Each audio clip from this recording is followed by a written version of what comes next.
بسم اللہ الرحمن الرحیم۔ السلام علیکم۔ میسج ٹی وی کے پلیٹ فارم سے میں نعمان لیاقت آپ کی خدمت میں حاضر ہوں۔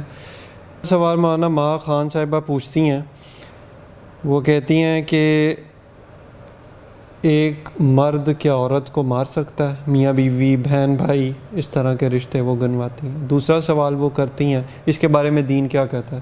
دوسرا سوال وہ کرتی ہیں کہ جس طرح عورت کے اوپر ایمفسائز کیا جاتا ہے، زور لگایا جاتا ہے کہ اس نے لڑکے کے ماں باپ، خاوند کے ماں باپ کی خدمت کرنی ہے، تو کیا اسی طرح خاوند کے اوپر بھی کوئی ذمہ داری ہے کہ وہ لڑکی کے والدین کی جس طرح ہمیں خدمت کا کہتے ہیں یا کہا جاتا ہے، عزت و احترام وہاں پر بھی لازم ہے؟ کیونکہ وہ کہتی ہیں جب میں اپنے شوہر سے بھی بات کرتی ہوں تو وہ اس کے بارے میں بہت سخت رویہ رکھتے ہیں۔ تو برائے مہربانی ان دونوں ٹاپکس بڑے کرٹیکل ہے، کہتے ہیں دونوں کے اوپر ذرا روشنی ڈالیں۔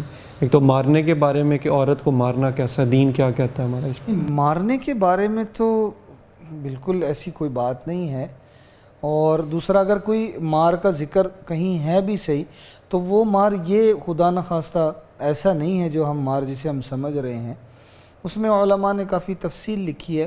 لیکن مجھے تو نبی کریم صلی اللہ علیہ وسلم کی وہ حدیث یاد آ رہی ہے کہ آپ صلی اللہ علیہ وسلم نے فرمایا کہ یغلبہن اللئیم یغلبن الکریم و یغلبہن اللئیم، کہ جو عورتوں پر غالب سخت رو رہتا ہے، غالب رہتا ہے، ترش رہتا ہے، سخت رہتا ہے، حاکم بنا رہتا ہے اور انہیں محکوم بنا کے رکھتا ہے، ان کی رائے نہیں دے سکتی، مشورہ نہیں دے سکتی، اپنی کو خواہش کا اظہار نہیں کر سکتی، بول نہیں سکتی، بتا نہیں سکتی، کوئی بات نہیں کر سکتی، اور انہیں مار پیٹ، انہیں جانوروں کی طرح ان کے ساتھ سلوک کیا جاتا ہے۔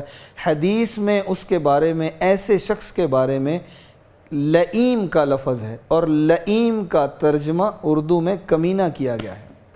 اچھا، حدیث میں اسے لئیم کہا گیا کہ جو عورتوں پر غالب رہنا چاہتا ہو، سخت رو اور حاکم بن۔ اور پھر نبی کریم صلی اللہ علیہ وسلم نے یہ بھی فرمایا کہ میں یہ پسند کرتا ہوں کہ میں کریم ہوں، نرم ہوں، کریم بنوں میں۔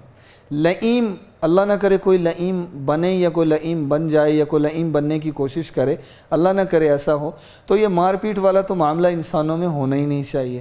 ہاں اتنی بات ضرور ہے کہ رویے سے تھوڑا سا اس سے ناراضگی کا اظہار، تھوڑا سا خاموشی، تھوڑا سا الگ ہونا، لیکن فزیکل مارنا تھپڑ سے، ڈنڈے سے یا جوتے سے خدا نہ خواستہ، یہ بالکل ٹھیک نہیں۔ اور ویسے بھی ہماری اخلاقی اقدار، ہماری معاشرتی اقدار اور ہمارا دین بھی اس چیز کی اجازت نہیں دیتا، یہ مار پیٹ کی۔ اور ویسے بھی یہ میں تو اس چیز کا بالکل بھی میں نہیں سمجھتا کہ خدا نہ خواستہ ایسی کوئی بات ہے کہ بیوی کو مارا جائے۔ وہ بیوی کے اپنے حقوق ہیں، اس کا ایک رتبہ ہے، اس کا ایک درجہ ہے، اللہ نے اسے ماں بنایا ہے تو اس کے قدموں تلے جنت ہے۔ وہ بیوی بنایا ہے تو بیوی کے ساتھ میں کتنی سہولت ہے، لباس کہا گیا، ایک دوسرے کا لباس کہا گیا، لِتَسْكُنُوا إِلَيْهَا، سکون کے لیے کہا گیا کہ ایک دوسرے کے سکون حاصل کرنے کا ذریعہ ہیں، ایک دوسرے کی راحت کا ذریعہ ہیں، ایک دوسرے کے دکھ درد بانٹنے کا ذریعہ ہیں، دکھ سکھ کے ساتھی ہیں۔ یہ رشتہ ہے میاں بیوی کا۔ اب اس میں مار پیٹ اگر خدا نہ خواستہ آ جائے تو یہ سارے سلسلے ختم ہو جاتے ہیں، وہ کسی مسئلے کا حل نہیں ہے۔ جو دوسرا سوال ہے کہ عورت تو خدمت کرے، عورت تو خدمت کرے، کھانے بھی پکائے، کپڑے بھی دھوئے، گھر کو بھی صاف رکھے، ساری رات بچوں کی بھی خدمت کرے، اور پھر صاحب کی بھی ساری باتیں مانے، وہ جو کہتا چلا جائے، یہ جی کرتی چلی جائے۔ یہ ساری باتیں، اس سے پھر کیا ہوتا ہے؟ اس سے بگاڑ پیدا ہوتا ہے۔ صاحب جب حاکم بن جائے گا اور اسے غلام سمجھے گا، پھر بگاڑ ہے۔ وہ بھی تھک جاتی ہے، اسے بھی تکلیف ہوتی ہے، درد بھی ہوتا ہے، اس کا بھی دل ہے، اس کا بھی دماغ ہے، اسے بحیثیت ایک انسان سمجھو کہ وہ انسانی جذبات کے ساتھ ایک جیتا جاگتا انسان ہے۔ یہ نہیں ہے کہ جو بس شوہر نے کہہ دیا وہ ٹھیک ہے، وہ غلط ہے، وہ دن ہے، وہ رات ہے، وہ سیاہ ہے، وہ سفید ہے، وہ جو بھی ہے، وہ سچ ہے، وہ جھوٹ ہے، جو بھی ہے بیوی نے بس ماننا ہے، اور بیوی نے کہنا جی ٹھیک ہے، یعنی وہ نہ سن سکتی ہے، نہ بول سکتی ہے، نہ رائے۔ یہ اس سے بگاڑ پیدا ہوتا ہے، اسی سے بگاڑ پیدا ہوتا ہے۔ دوسری بات یہ رہی کہ شرعی طور پر تو یہ عورت کے ذمے ہے ہی نہیں کہ وہ اپنے ساس سسر کی خدمت کرے؟ بالکل ٹھیک ہے. شرعی طور پر پابندی تو نہیں ہے، یہ اخلاقی پابندیاں ہیں، معاشرتی پابندیاں. دوسری بات یہ رہی، اللہ کے نبی صلی اللہ علیہ وسلم نے فرمایا، یہ مردوں کے لیے فرمایا جا رہا ہے، عورتوں کے لیے نہیں، خیرکم خیرکم لأہلہ، تم میں سے بہترین وہ ہے جو اپنے گھر والوں سے اچھا سلوک کرے. وَأَنَا خَيْرٌ لِأَهْلِي، میں اپنے گھر والوں سے اچھا سلوک کرتا ہوں.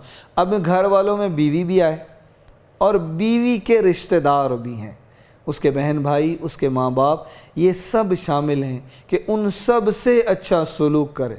یہ نہیں ہے کہ آپ تو یہ چاہیں کہ آپ کی اہلیہ جو ہیں آپ کی ماں کی خدمت کرے، اس کے پاؤں بھی دبائے، اس کے لیے کپڑے بھی ان کے دھوئے، کھانے بھی ان کے لیے بنائے، جی بھی کرے، اور آپ اپنی اہلیہ جو ہیں ان کی ماں سے بات بھی کرنا گوارہ نہ کریں. یہ کیسے، کب تک چلے گا؟ آخر وہ دل ٹوٹ جائیں گے، دراڑیں پڑ جائیں گی، اور ایک دن یہ ایسے ٹکڑے ٹکڑے ہو جائے گا یہ رشتہ کہ دیکھیں نا جی، ایک رخ چلتا رہے، دوسرا رخ، ایک طرف تو روشنی ہو، دوسری طرف بالکل اندھیرا ہو، تو کیا ہوگا؟